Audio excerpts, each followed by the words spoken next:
네, 안녕하세요. 세계금융연구원 조영욱 센터장입니다. 네, 바로 어제였죠. 세계적으로 가장 유명한 투자의 대가로 불리는 워렌 버핏이 TSMC를 매수했다는 내용이 공식적으로 전해지면서 국내 증시뿐만 아니라 전 세계 반도체 업종들이 들썩이는 모습을 저희는 확인할 수가 있었습니다. 그도 이상할 게 없는 게 많이 보셨겠지만 워렌 버핏의 투자 포트폴리오에는 지금 보시는 바와 같이 기술주가 거의 없어요. 기술주는 애플이 전부고요. 그 밑에 단에 있는 종목들 뱅크 오브 아메리카부터 코카콜라, 아메리칸 익스프레스, 옥시덴탈, 크래프트 하인즈, 무디스, 액티비전 블리자드 모든 종목들이 죄다 내수주 성격의 종목이라든지 또는 가치주 성격의 기업들이 대부분이고요. 사실 애플 역시도 이제는 기술주라 평가하기도 좀 애매한 면이 존재를 하고, 그러던 찰나에 바로 어제 TSMC를 신규 매수했다는 건 놀라지 않을 수가 없습니다. 지금 가뜩이나 지정학적 리스크가 확대되면서 25년, 이제 한 3년 뒤에 중국이 실제로 대만을 침공할 수도 있다라는 설이 좀 돌고 있는 그런 상황인데, 어찌됐건 간에 결국 워렌 버핏은 중국이 대만을 침공하지 않을 것이다라는 데 베팅을 한 거나 다름없다라고 생각을 해볼 수가 있습니다. 만약에 정말로 워렌 버핏이 지정학적 리스크를 심각한 수준이라고 평가를 했다면 TSMC가 아닌 삼성전자라든지 또는 미국 주요 비메모리 기업인 인텔을 사지 않았을까 라는 생각도 해볼 수가 있겠죠. 하지만 그렇지 않고 어찌됐건 간에 최종 결정은 바로 TSMC였습니다. 사실 파고 보면 이상할 건 없습니다. 올해 실적 추이만 놓고 보더라도 3분기 메모리가 중심인 삼성전자라든지 SK하이닉스 같은 경우는 수익성이 상당히 악화된 반면에 TSMC 같은 경우는 너무나도 견주한 실적 흐름을 보여줬고요. 그 배경에는 파운드리 업종 특성상 결제가 달러로 이루어지다 보니까 오더가 조금 줄어든다 해도 결국 수익성에는 전혀 이상이 없는 상황이었고, 대내외적인 변수 상황, 즉 지금처럼 최악의 영업 환경이 형성이 되어 있음에도 불구하고 TSMC는 문제가 없다라는 겁니다. 어떻게 보면 기술주 성격의 종목인데 사이클을 크게 타지가 않고요. 세계적인 금융위기급의 경제 타격이 와도 가장 안전한 기업이라는 인식이 이번 긴축 국면에서 기인된 게 아닐까 싶습니다. 중요한 거는 이제 긴축 국면 역시도 최종 단계에 좀 접어들었기 때문에 다시 반도체 업황의 사이클이 회복되면 분명 TSMC는 한 단계 더 성장할 것이다라는 지배적인 상태인 거고, 이젠 사실상 전 세계 반도체 기업 중에서 TSMC가 가장 상징적인 역할을 할 수밖에 없는 상황이 좀 만들어졌다라고 봅니다. 그동안 인텔이 그 자리를 해왔고 삼성전자가 또 해왔고 이제는 그 자리를 TSMC가 하는 것 같습니다. 결국 이러한 소식들이 전해지면서 국내 반도체 관련 소부장 기업들, 특히 후공정단에 있는 소재 장비 업종들, 대표적인 두산테스나라든지 어제 이 무거운 종목이 8%가 올랐고요. 테크윙이라든지 소재단에 있는 마이크로 컨텍솔이라든지 TS라든지 후공정단에 있는 소부장 기업들이 상당한 시세를 보여줬고, 결국에는 좀 업황의 저점 인식이 강해지고 있었던 시기에 지금과 같은 소식들이 좀 전해지니까, 지금까지는 사실상 10월, 11월은 삼성전자, SK하이닉스를 중심으로만 움직임이 있었다면 이제는 그러한 수급들이 소부장 관련 쪽으로도 유입이 된다라고 좀 해석을 해볼 수가 있을 것 같습니다.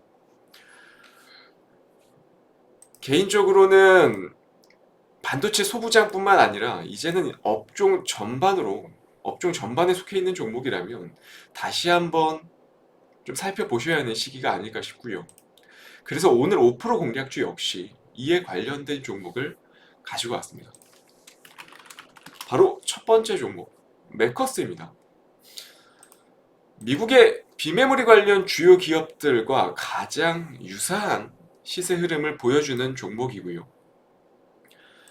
메커스 좀 생소하실 거라고 생각이 들어요. 사실 직접적으로 메커스가 영위하는 사업이 미국처럼 비메모리 분야의 설계 쪽 기업은 아니고요. 미국 FPGA 기업의 선두주자, 그러니까 AMD가 지난번에 인수한 자일링스 제품을 단독으로 좀 수입을 해오는 기업입니다. 그러면서 그 수입을 해온 제품들을 국내 주요 IT 기업들에 유통하는 영업 시스템을 지니고 있고요.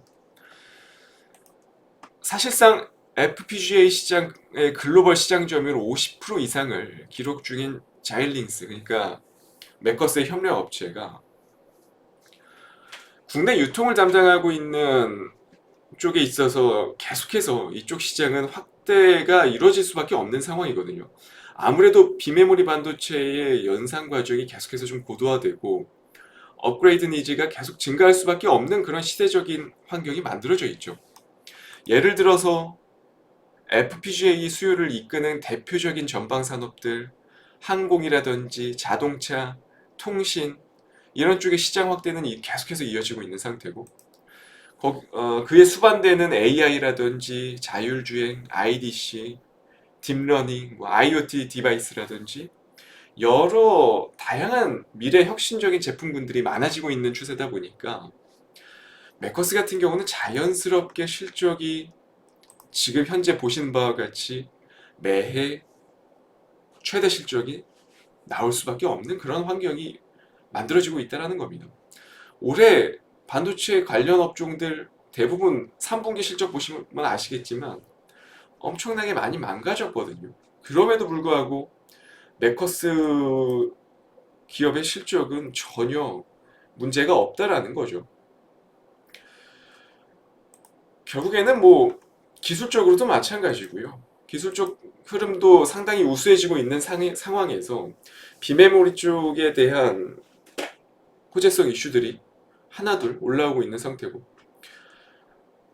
어떻게 보면 버핏이 TSMC에 5조 투자한 거랑 어떠한 직접적인 연관이 있느냐 물으실 수도 있는데, 여기에 대한 답은 저는 확고하게 없다라고 말할 수 있습니다. 결국 워렌 버핏이 투자한 파운드리 쪽은 사실상 소트를 다시 해서 보면 비메모리 쪽에 투자를 했다라고 볼 수밖에 없는 상황이거든요. 지금 미국 필라델피아 반도체 지수가 본격적으로 업사이드 되기 시작했고, 실적 역시도 3분기 기점으로 저점에 대한 인식이 강해지면서 인텔이라든지 AMD, 퀄컴, 엔비디아 같은 주요 비메모리 쪽 기업들의 흐름이 완전히 돌아서기 시작했죠. 최근 들어서. 메모리 쪽 같은 경우, 그러니까 삼성전자, SK하이닉스가 주 사업 분야로 영위하는 메모리 쪽 같은 경우는 일반적으로 비메모리 쪽 사업에 있어서 한 단계 후행한다라고 보기 때문에, 그러한 관점에서 일단은 국내 관련업을 영위하고 있는 종목들 내에서는 저는 단기적으로 봤을 때는 메커스가 지금 현재 실적 플로우라든지 기술적인 면으로 본다든지 최근 대내외적인 반도체 업황의 전반적인 환경을 놓고 봐도 가장 유리한 포지션에서 좀 진입할 수 있을 만한 매매 환경이 만들어져 있다라고 저는 생각을 하고 있습니다. 그렇기 때문에 사실 직접적인 연관은 없음에도 불구하고 오늘 메커스를 5% 공략주로 가져온 이유다라고 좀 설명을 드리겠고요. 그리고 두 번째 종목은, 사실 이거 두 번째 종목은 안내를 드릴까 말까 좀 고민을 했는데 시간이 좀 남아서, 바로 DB하이텍입니다. 어떻게 보면 사실 국내에서는 좀 레거시 공정으로 좀 분류가 되다 보니까, 그러니까 성숙기에 좀 접어든 공정단의 제품들을 영위하는 기업이다 보니까 단순 비교는 좀 그래요. TSMC랑 단순 비교는 좀 그런데, 구조적으로 봤을 때 파운드리업만 하고 있는 TSMC랑 아주 가장 유사한 상태이지 않나 개인적으로 생각을 합니다. 거기다 최근 DBIT 같은 경우는 물적 분할 이슈 역시도 해소가 됐죠. 대표가 철회를 하면서 물적 분할에 관련한 부분들을 철회를 하면서 투심도 많이 회복이 되고 있는 단계였고, 거기에 더해져서 TSMC의 투자 소식, 5조 투자 소식이 전해지면서 가장 국내 유사한 구조를 띠고 있는 DB하이텍이 조금 시장에서 당분간 더 부각되지 않을까라는 생각을 가지고 있기 때문에 오늘 5% 공략주 두 번째 종목은 바로 DB하이텍을 가지고 왔습니다. 오늘 준비한 두 종목 잘 좀 눈여겨봐 주시고요. 시장 분위기도 조금씩 돌아서고 있기 때문에 반도체 업종, 그러니까 경기와 상당 부분 동행하고 선행하는 반도체 업종을 좀 꾸준히 관심 있게 지켜보셔야 되는 시기가 아닐까 다시 한번 좀 말씀을 드리겠습니다. 오늘 촬영은 여기까지고요. 저는 다음 주 이 시간에 또 좋은 정보 가지고 찾아뵙도록 하겠습니다. 감사합니다.